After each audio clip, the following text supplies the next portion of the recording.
Hello and welcome to the Malika Writes channel. My name is Malika Writes and today we are going to be answering more questions. So the first question that we have today is, what do you think about some modern archetypes? So first we have to define what archetypes are, and these are universal inborn models of people, behaviors and personalities that play a role in sort of determining how people behave.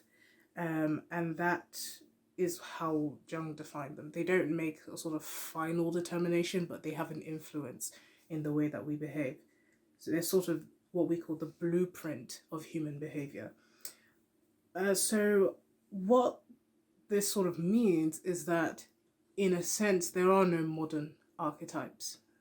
What we have are just the archetypes playing out in different circumstances. So the example used in the question was about the modern woman who sort of focuses on her career and gives up having children.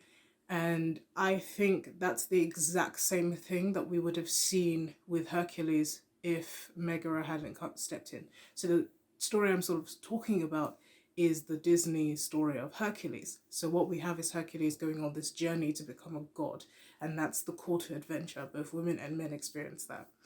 And on that journey he goes through these tasks, he survives these tasks, and so at the end he is granted the ability to become a god. Now where Megara, his love interest, comes in is that in order to be with her he would have to be human and abandon Olympus, which is the highest form of achievement that a human being can get to, becoming a literal god. But in order for him to get there, he has to abandon Megara. What he decides is to choose love. That's basically the human story, and that applies for men and women. There's a reason why we call marriage the ball and chain, because it stops you from reaching what you would have reached on your own, because it comes with restrictions. It comes with things you can't do. You can't go and be this glamorous figure because you have responsibilities, and that's basically what that is.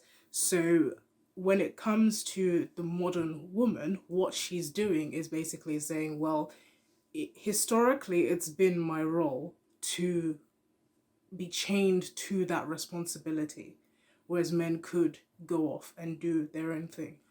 But I also have the urge to go off and do my own thing. And so women now have more opportunity than they have had, even in times of peace in other historical sort of eras. They have more opportunity now to exercise the archetype of the hero. And so they are choosing to, as most people would, as men historically have chosen to. So it's easy for us to kind of sit and say, well, this is a modern archetype. No, it's as old as time. It's just that circumstances have changed and certain archetypes are able to manifest a lot more easily because we are in different circumstances.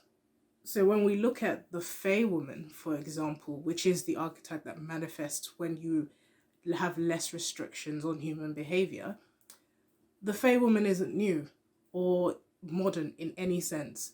It's really old. And you see the sort of feminist marches that we have today with the vagina hats, that is basically the same thing as the Dionysian rituals, where women would go into the woods and have an intoxicated night of liberation away from men and their rules. And the thing was, if a man trespassed on that ritual, they would literally tear him to pieces.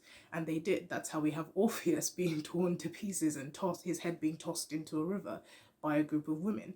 Because in that space, it's just complete Fey woman energy. And that is chaos, essentially. So why do we even see this Fey woman archetype becoming more manifest in a time that there's peace, there's stability? Why are we seeing that?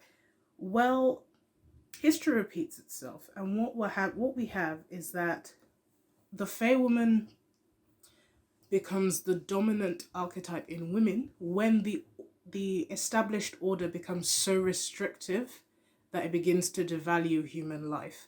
And what we had at the turn of a century is a lot of lives in different forms were being characterized into sort of race, into women and children are incapable of good thought. They can't handle complex ideas. A lot of these sort of really backward ideas was circulating around the time that eugenics was a big thing, and people were measuring skulls, and they were like, oh, women suffer from hysteria, and so they can't handle uh, things like that. So when you're in that sort of environment, what comes forth is your Dionysian ritual, where women kind of go, okay, we're so restricted that we need a release.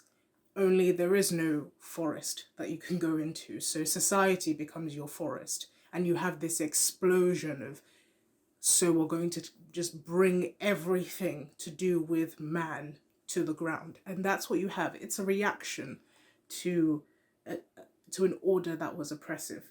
And this process happens over and over and over again in history. And it's a way of balancing things out. It's so that we don't get a system that's completely oppressive. And I think the greatest way of sort of explaining this is what the human body does with its reproductive cells. So the female body ejects an egg that has not been fertilized. It completely gets it out of the body, and that egg doesn't come back. That egg is replaced with a completely new egg. Whereas in the male body, the sperm that has been unused is reabsorbed back into the body.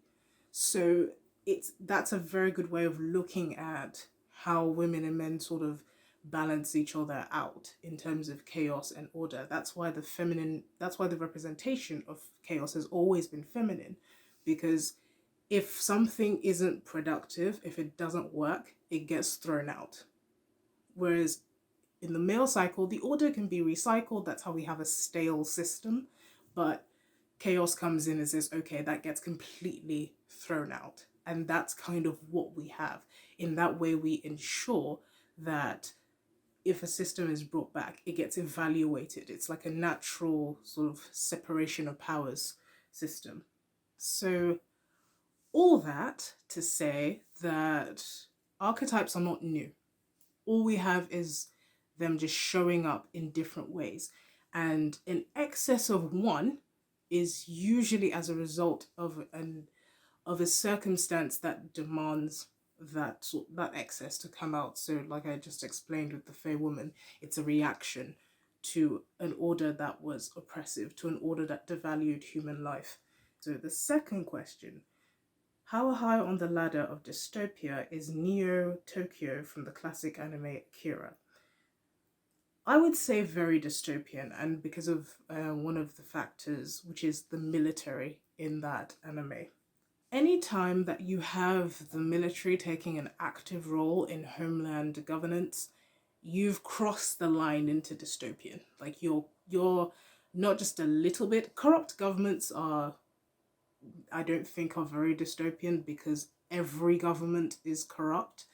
But military being imposed on the domestic population, you've gone really high on dystopian for me, because I think that once you introduce the military to homeland governance and you impose that on the people, and there's a real threat there, I think, yeah, you're pretty high up on the ladder. There's a difference between military and police. We all know that those two things hold a very different weight. And if the police have weapons that everyday ordinary people can get their hands on, it's a bit more fair. But the military is like bombs, and they could easily. And any time that the military has become a part of just normal everyday sort of surveillance, it's always spelt trouble for the domestic population, and for whatever population it's that military happens to be occupying, whether they're occupying an enemy territory or um, or anything, or homeland territory. It's always bad news for the locals. So I think Akira is definitely very high up there on the dystopia ladder. So the next question, you've explained why Elwing made the decision she made, but why did Dior not give back the Silmarils to the Feanorians when they wrote to him? Okay, so there's obvious, there isn't.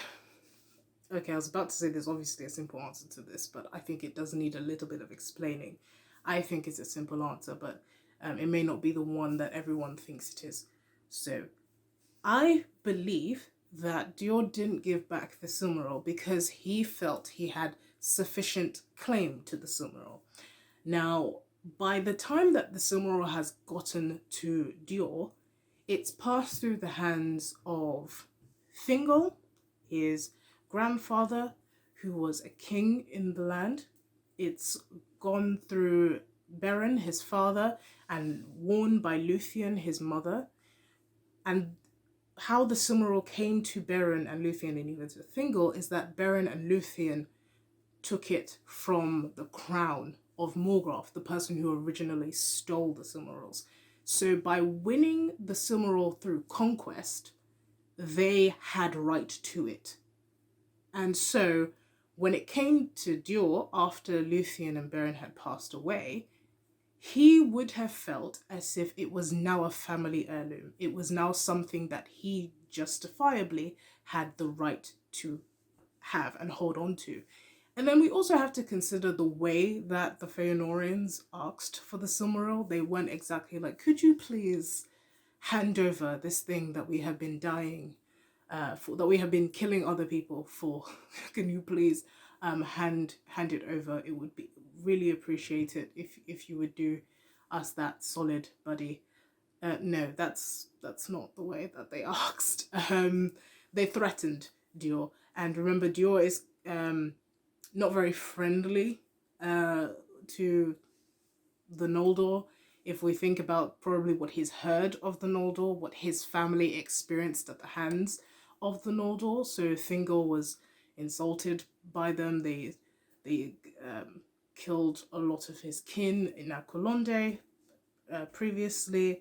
They Celagorm also tried to kidnap his mother and forcefully marry her. So the family tension is not great.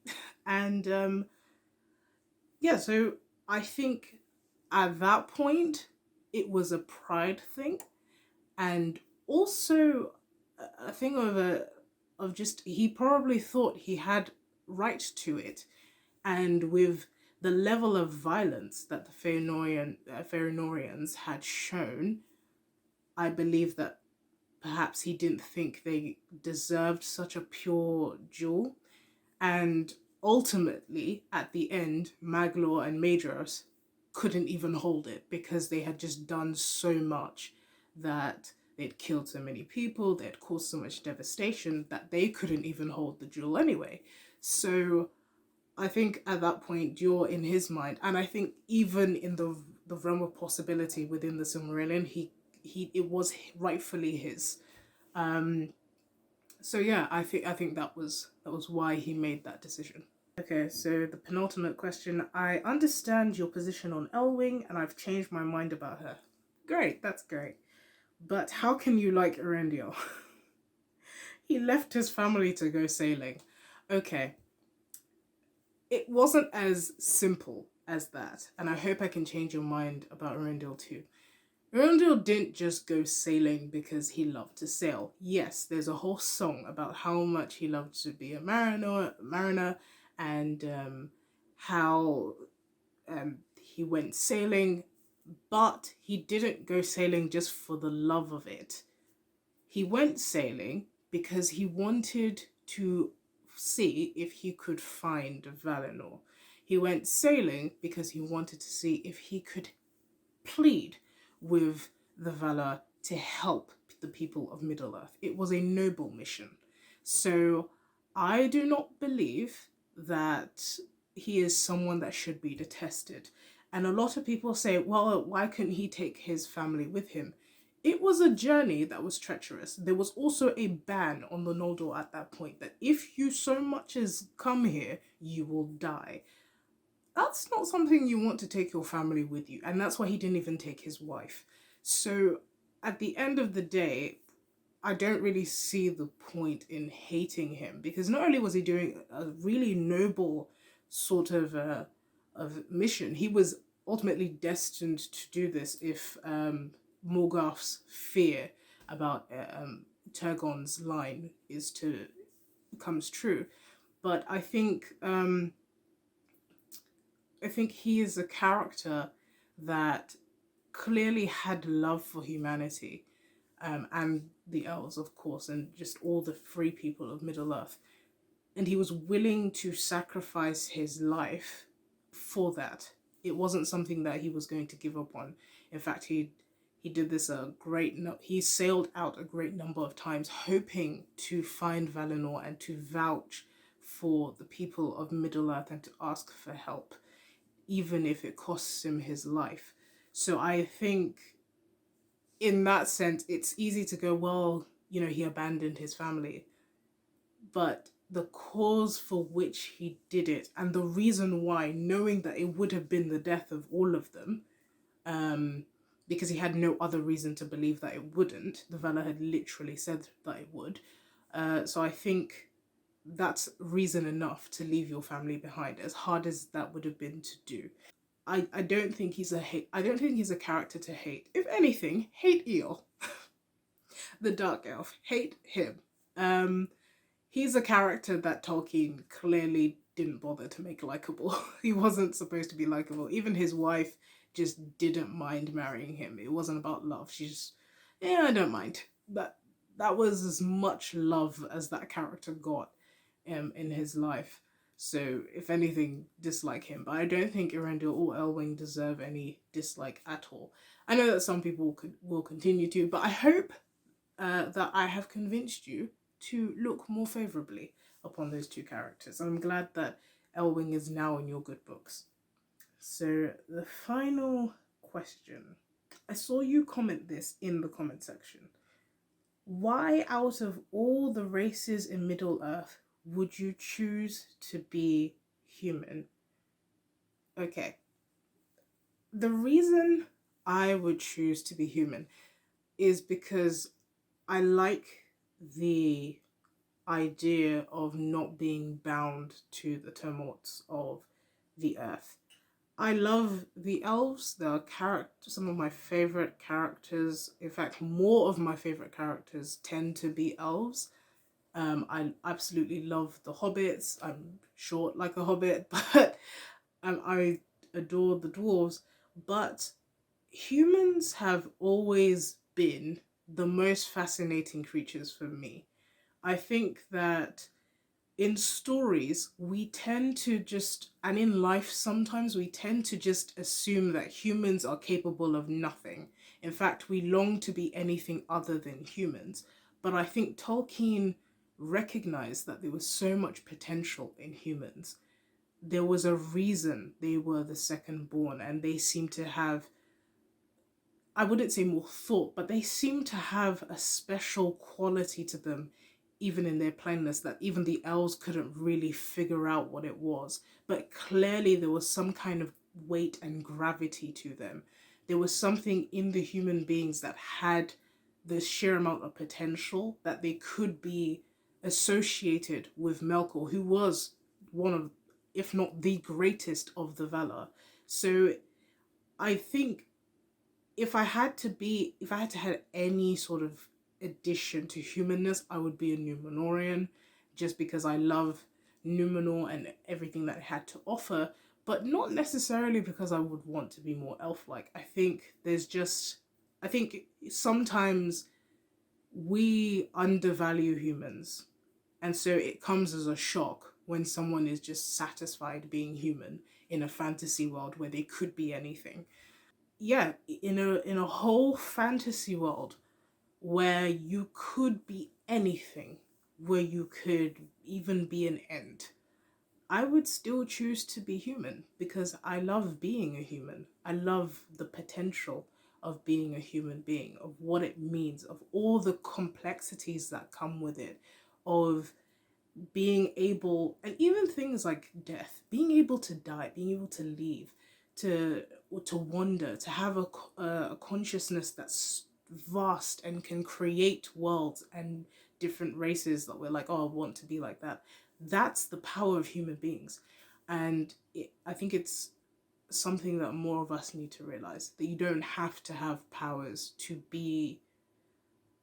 to be something. Obviously, it's not to have like a grandiose idea of what a human being is, because at the end of the day, that just defeats the purpose.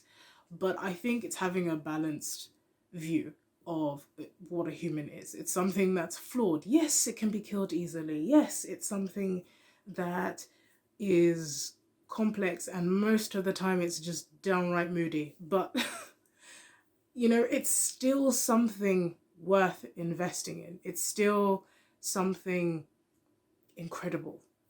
And I would choose that in any universe. If I had to be a character in Harry Potter, I would be a muggle. I would break into Hogwarts. I would be the muggle that somehow breaks into Hogwarts and hides in the room of requirement for a week, just to show everybody that, hey, muggles aren't weak. So I would do that in any universe. Name the universe, and I would choose to be human, and I would somehow survive and just stand there like, huh. that is what I would do if I had. I can't even think of other universes now, but yeah, I would be that human character, and if I had to die, it would be glorious. It would be a glorious death. So that's the end of the video. Let me know what you think. If you completely disagreed with me on that ending part, you're like, yeah, I'd still be an elf. I'd like to be pretty and have long hair and maybe commit a few kinslayings. Sure, let me know in the comment section. I hope you've enjoyed this video as much as I have. Keep the questions coming, because these style of videos are quite fun to do. And yeah, I hope you have a wonderful day. This has been the Malika Writes channel.